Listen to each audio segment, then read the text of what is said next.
नमस्कार। देश काल में आपका स्वागत है। मैं हूं मुकेश कुमार। दोस्तों, देश में इस समय जंतर मंतर आंदोलन की धूम मची हुई है। पूरे देश भर में बड़े बड़े प्रदर्शन हो रहे हैं। युवा वर्ग खुलकर सामने आ रहा है और पूरी उग्रता के साथ, पूरी आक्रामकता के साथ सरकार के खिलाफ अपना गुस्सा जाहिर कर रहा है। लेकिन इस गुस्से में बहुत दफ़ा उनकी नफरत भी झलक रही है और वो नफरत गालियों की शक्ल में भी सामने आ रही है। बहुत सारे ऐसे वीडियो आपने देखे होंगे जिनमें प्रधानमंत्री मोदी को सीधे तौर पर गालियां दी जा रही हैं। और ये गालियां केवल लड़के दे रहे हो ऐसा नहीं है। बहुत सारी लड़कियां, युवतियां, कम उम्र की बच्चियां, वो सब खुलकर प्रधानमंत्री मोदी को गालियां दे रही हैं। गंदी गंदी भद्दी भद्दी गालियां दे रही हैं, जिसे अश्लील भी कहा जा सकता है और जिनका जिक्र अपने कार्यक्रमों में हम करने से परहेज भी करते हैं। तो आखिरकार प्रधानमंत्री के प्रति इतनी नाराजगी, इतना आक्रोश और इतनी नफरत कहाँ से भर गई इस पूरे युवा वर्ग में? क्यों नौजवान इतना उद्वेलित है, इतना आक्रोशित है कि वो अब गालियों की भाषा में प्रधानमंत्री मोदी को संबोधित करने लगा है? ये समझने की बात है कि 2014 में जब मोदी देश के प्रधानमंत्री बने थे तो कहा जाता था कि उन्होंने युवाओं के वोट बड़ी तादाद में हासिल किए हैं। यानी युवाओं का उन्हें ज़बरदस्त समर्थन मिला था। उस जीत में युवाओं की बड़ी भूमिका थी और शायद उस समय युवाओं को उनसे बहुत ज़्यादा उम्मीदें भी थी। उन्होंने अच्छे दिन, ढेर सारी नौकरियां, हर साल 1 करोड़ नौकरियों का वादा, विकास और भ्रष्टाचार मुक्त भारत का वादा किया था, जिसके प्रति युवाओं में आकर्षण पैदा हुआ होगा। तो उस समय कहा जा सकता है कि नरेंद्र मोदी युवाओं के हृदय सम्राट बन गए थे। वो उन्हें बहुत पसंद कर रहे थे। उनके तौर तरीकों को, उनके जो कड़ी शासक वाली छवि उन्होंने दिखाने की कोशिश की थी और पूरे सिस्टम को बदलने की बात जो वो बार बार दोहरा रहे थे, उसने उन्हें आकर्षित किया था। लेकिन 12 साल गुजर जाने के बाद अब उन्हें एहसास हो रहा है कि उन्हें छला गया था, उन्हें उनके साथ धोखा हुआ था। जो वादे किए गए थे वैसा कुछ नहीं हुआ, बल्कि हालात और बिगड़ते चले गए। 1 करोड़ हर साल नौकरियां पैदा करने की बात करके 10 लाख भी नौकरियां पैदा करने में प्रधानमंत्री मोदी सक्षम नहीं रहे। न नौकरियां पैदा कर पाए और न ही भ्रष्टाचार मुक्त भारत बना पाए, बल्कि हालात तो ये हो गए कि जिस राम मंदिर की प्राण प्रतिष्ठा उन्होंने खुद की थी, उस मंदिर में के चढ़ावे में इतना बड़ा डाका पड़ा, इतनी बड़ी डकैती, लूट की गई कि वो एक तरह से इस पूरी सरकार का, प्रधानमंत्री मोदी का चरित्र उससे लोगों के सामने आ गया। तो अब कोई चीज़ बाकी नहीं रही। प्रधानमंत्री मोदी के ऊपर से उठता विश्वास, ये उसके प्रति आक्रोश और नफरत में तब्दील हो गया है। यानी नौजवान अब पूरी तरह से उनका मोहभंग हो गया है प्रधानमंत्री मोदी से। वो समझ गए हैं कि प्रधानमंत्री मोदी केवल लफाजी करते हैं, झूठ बोलते हैं और उनसे कुछ होने वाला नहीं है। वो संवेदनहीन भी हैं। ये और भी सबसे अखरने वाली बात उनको लगती है कि जब वो एक ऐसा मुद्दा उठा रहे हैं जो उनके भविष्य से सीधे जुड़ा हुआ है, नीट की परीक्षाओं में बार बार पेपर लीक होना या जो एंट्रेंस एग्ज़ाम है उनमें बार बार गड़बड़ियां पाए जाना, इस सब से देश भर में 21-22 युवकों ने आत्महत्याएं कर ली और ये सरकार चुप रही, प्रधानमंत्री चुप रहे। एक शब्द भी उन्होंने इस पूरे प्रकरण के दौरान अपने मुंह से नहीं निकाला। उनकी ये खामोशी ये बताती थी कि वो संवेदनहीन है, युवाओं की भावनाओं को लेकर, उनके भविष्य को लेकर वो चिंतित नहीं है। उन्हें चिंतित है केवल चुनावों की, चुनाव जीतना और सत्ता पर काबिज रहना। ये उन्होंने महसूस कर लिया भारत के नवयुवकों ने, और इसीलिए वो जब एक अनजाना सा युवक एक काकरोच पार्टी बनाता है और एक आंदोलन शुरू करता है, तो लाखों की तादाद में उसके साथ खड़े हो जाते हैं लोग। ये गुस्सा उनके अंदर खदबदा रहा था कई सालों से। वो देख रहे थे कि मोदी जी उनके लिए कुछ नहीं करते, जो कुछ करते हैं वो अपने मित्रों के लिए करते हैं। पूरी सिस्टम उन्होंने अपने मित्रों के हवाले कर दिया है। और तो और शिक्षा व्यवस्था को चौपट करने में उन्होंने कोई कसर नहीं रखी। हर विश्वविद्यालय में ऐसा कुलपति बैठा दिया है जो नालायक भी है, नाकारा भी है, और सिर्फ उसका मकसद एक एजेंडे के तहत शिक्षा व्यवस्था को बदलना है। उसके एजेंडे में युवाओं का भविष्य नहीं है, और यही बात युवाओं को खटक रही है, यही बात युवाओं को परेशान कर रही है, एक हताशा उनमें भर रही है, और वही हताशा अब नफरत और गालियों में निकल कर आ रही है। न केवल ये कि शिक्षा व्यवस्था, बेरोजगारी, भविष्य, ये केवल युवाओं को केवल यहीं तक सीमित कर देना भी ठीक नहीं होगा। युवा और भी बहुत सारी चीज़ें देख रहे हैं। वो ये भी देख रहे हैं कि प्रधानमंत्री मोदी इस देश को चला कैसे रहे हैं, इस देश की प्रतिष्ठा दुनिया में किस तरह से गिरी है, किस तरह से अमेरिका का राष्ट्रपति उनको अपनी उंगलियों पर नचा रहा है, जो कहता है वो करने लगते हैं। भारत ने अपनी संप्रभुता, अपनी गरिमा, अपनी प्रतिष्ठा अंतर्राष्ट्रीय स्तर पर खो दी है। ये भी वो देख रहे हैं।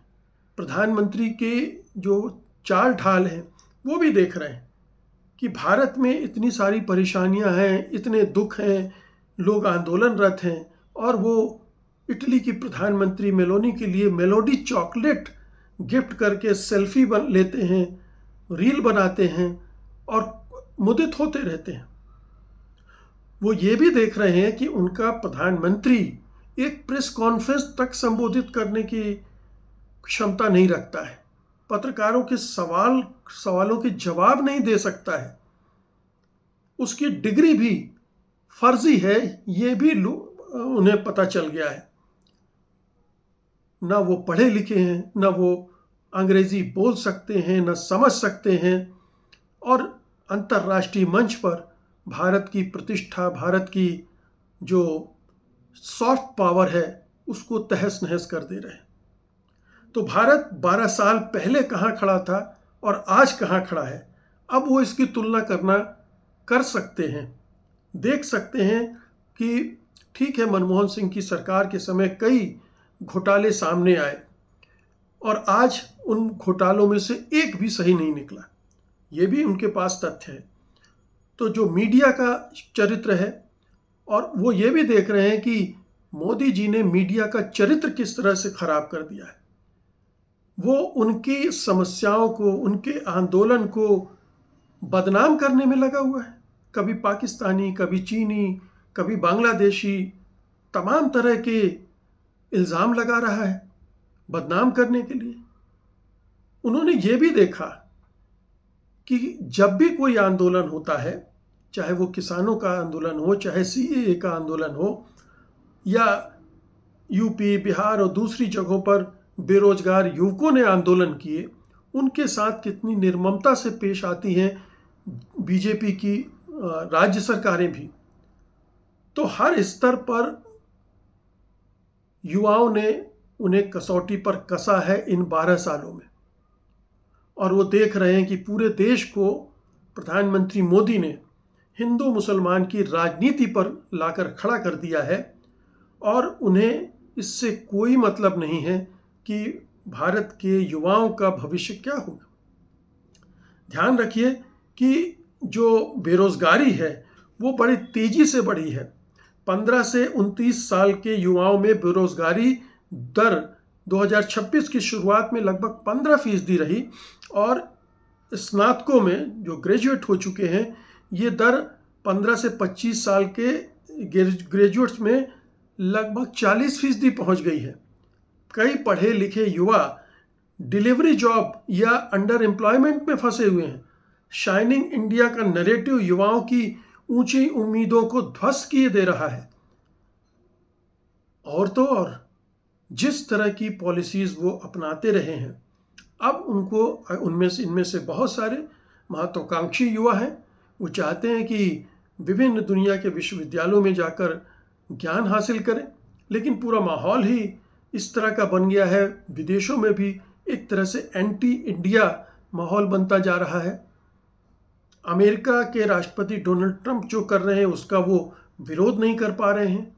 वो लगातार ऐसी पॉलिसी बना रहे हैं जिससे भारत के नौजवान वहाँ जा ही न सकें, शिक्षा ग्रहण कर ही न सकें। तो ये तमाम परिस्थितियां हैं जो बता रही हैं कि युवाओं का मोहभंग बुरी तरह से हुआ है मोदी के प्रति, और मोदी से अब उन्हें कोई उम्मीद नहीं है। वो ये भी देख रहे हैं कि प्रधानमंत्री मोदी ने चुनाव प्रक्रिया को इतना भ्रष्ट बना दिया है, उसे अपने कंट्रोल में ले लिया है कि निष्पक्ष चुनाव हो ही नहीं सकते। यानी युवकों को ये भी लग रहा है कि अगर वो चाहें कि ये सरकार अगर काम नहीं कर रही तो इसको हटाकर दूसरी सरकार ले आएं, वो भी उनके हाथ से अधिकार छीन लिया गया है, जो लोकतंत्र का एक बुनियादी अधिकार होता है। तो हर तरफ से निराशा, हताशा उनके मन में बैठी हुई है। पूरा लोकतांत्रिक ढांचा गिर गया है। फिर मोदी जी की संवेदनहीनता चरम पर है। जिस तरह से छात्रों को, नौजवानों को पार्लियामेंट मार्च के दौरान मारा पीटा गया, उनके साथ दुर्व्यवहार किया गया, महिलाओं के प्राइवेट पार्ट्स पर हमले किए गए, ये सब भी युवक देख रहे हैं। और इसीलिए उनका मोहभंग और भी तेजी से हो गया। ये सारी घटनाएं देखने के बाद उन्हें और भी निराशा हुई कि ये तो एक बहुत ही संवेदनहीन प्रधानमंत्री है, इसे हम युवाओं की कतई परवाह नहीं है। ये एक अपने शिक्षा मंत्री को बचाने के लिए किसी भी हद तक जाने को तैयार है। इतनी बड़ी नाक हो गई कि देश से भी बड़ी हो गई, जो झुकने के लिए तैयार नहीं है। तो ये बहुत ही वाजिब कारण है अगर आज युवा प्रधानमंत्री मोदी को एक बड़े खलनायक के रूप में देख रहे हैं। और जैसा फिल्मों में होता है, कोई बहुत ही भयानक खलनायक होता है तो फिर दर्शकों की तरफ से गालियां, आवाज़ें आने लगती हैं। वही हो रहा है आज पूरे देश भर में। और यकीन मानिए, ये केवल युवाओं की बात नहीं है। युवा ही हताश नहीं है, वही केवल निराश नहीं, उनके पूरे परिवार निराश है। क्योंकि अधिकतर परिवारों की आमदनी घट गई है, महंगाई बढ़ गई है। किसान बुरी तरह से नाराज है।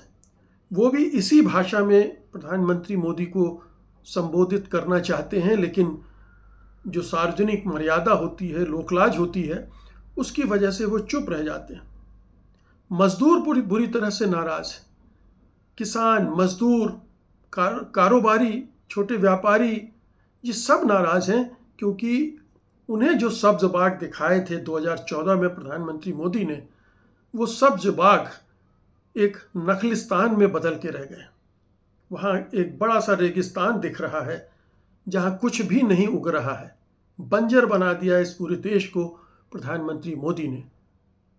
तो निराशा का सागर पूरे चारों तरफ फैला हुआ है। केवल एक हिंदू मुस्लिम का नैरेटिव था, जिसकी वजह से प्रधानमंत्री मोदी बहुसंख्यक हिंदुओं को ज़रा अपने पाले में ले आते थे, मुसलमानों की चूड़ी टाइट करने के नाम पर, और वो इस झांसे में आ भी जाते थे। लेकिन 2024 का आम चुनाव बताता है कि उत्तर प्रदेश में ही उनके इस झांसे में लोग नहीं आए थे, और इसीलिए उनका सफाया कर दिया था, और बहुत जगह उनको नुकसान हुआ था। और तभी से प्रधानमंत्री मोदी चुनाव प्रणाली को अपने काबू में लाने की कोशिश में जुट गए थे कि अब हारना नहीं है, चुनाव आयोग को अपने हिसाब से काम करवाना है। SIR, धांधलियाँ सब हो रही हैं।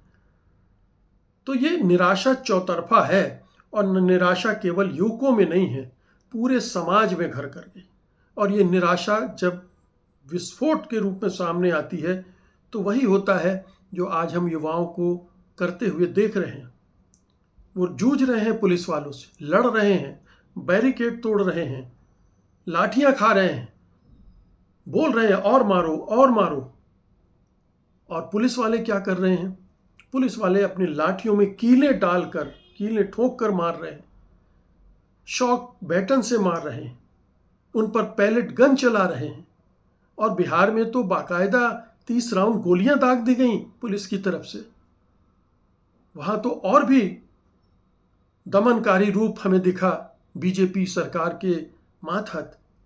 और हो सकता है कि आने वाले समय में आपको देश में और भी इस तरह के उग्र प्रदर्शन और उनको दबाने के लिए सरकार अपनी ताकत का इस्तेमाल करे। दिल्ली में भी कर सकती है। तो परिस्थितियां कुछ इस तरह की हैं जिनमें युवक नाराज है, जबरदस्त तरीके से नाराज है।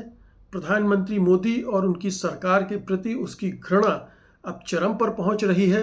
और अगर आज की तारीख में निष्पक्ष चुनाव हो जाए, चुनाव आयोग न रहे ये वाला, कोई ऐसी निष्पक्ष बॉडी अगर चुनाव करवाए और मीडिया को थोड़ा 2 थप्पड़ लगा के चुप करा दिया जाए, तो मोदी आज किसी भी सूरत में 240 तो छोड़िए 140 सीटें जीतने की स्थिति में नहीं रह जाएंगे। इतना गुस्सा पूरे देश में खदबदा रहा है उनको, उनकी सरकार, बीजेपी और पूरे संघ परिवार के खिलाफ। ये एक मामूली समय नहीं है, ये एक बहुत ही विस्फोटक समय है, एक परिवर्तनकारी समय है जिसमें युवा हस्तक्षेप कर रहे हैं। और ये इसलिए उनको सलाम किया जाना चाहिए कि उन्होंने इस साहस का परिचय दिया। वो तमाम डर उन्होंने रौंद डाले जो प्रधानमंत्री मोदी और उनकी सरकार ने पैदा किए थे, उनको डरा कर चुप रखने के लिए। बहुत बहुत शुक्रिया आपका। धन्यवाद। नमस्कार।